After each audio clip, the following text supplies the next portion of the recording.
தேன்லயே பல வெரைட்டி இருக்குங்க, எக்கச்சக்கமான வெரைட்டிஸ் இருக்கு. டேட்டோட லைஃப்ல நம்ம நிறைய ஆட்ல பாக்குறோம். உங்க வீட்டுல இருக்கிற தேன் வந்து ஒரிஜினலா இல்லையாங்கிறத கண்டுபிடிக்கிறதுக்கு ஒரு மெத்தட் உங்களுக்கு காட்டுறேன். அதை பத்தி கொஞ்சம் சொல்லுங்க. ஒரு பிளேட்ல நம்ம கொஞ்சமா தேன் ஊத்திக்கணும். ஓகே, ஒரு ஸ்பூன் நீங்க ஊத்தினாலே போதும்.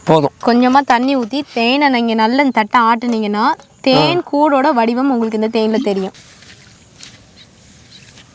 கைஸுங்க பாருங்க, தெரியுதா உங்களுக்கு? இங்க பாருங்க, அந்த தேன் கூடோட ஸ்ட்ரக்சரு எவ்வளோ சூப்பராக தெரியுது பாருங்க.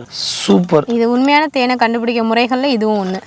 இது மாதிரி நிறைய மெத்தட் இருக்கு. இது பாருங்க, எக்ஸாக்டா ஒரு தேன் கூடோட ஸ்ட்ரக்சர் எப்படி இருக்குமோ அதே மாதிரி வந்து பாத்தீங்கன்னா இதுல வந்து வந்துடும். சரிங்களா? ஸோ நம்ம இப்போ எங்க இருக்கோம் அப்படின்னு பாத்தீங்கன்னா திருநெல்வேலியில நற்பவை ஹனி அப்படிங்கிற ஃபார்ம்ல இருக்கும். கிட்டத்தட்ட 300+ பெட்டிகளை திருநெல்வேலி, தென்காசி, தூத்துக்குடியில மட்டுமே போட்டு ஒரிஜினல் ஹனியை நிறைய வெரைட்டிஸ்ல இந்தியா ஃபுல்லா கொடுத்துக்கிட்டு இருக்காங்க. உங்களுக்கு ஒரிஜினலான தேன் வேணும் அப்படின்னா கண்டிப்பா உங்க நம்பர் கொடுத்துருக்கேன், கால் பண்ணுங்க. நீங்க நல்ல தேனா, ஒரிஜினல் தேனா வாங்கி பயன்பெற்றுவாங்க. இதே மாதிரி நிறைய வீடியோ தெரிஞ்சுக்கணும் அப்படின்னா நம்ம பேஜை ஃபாலோ பண்ண மறந்துடாதீங்க. சீக்கிரம் பாய்.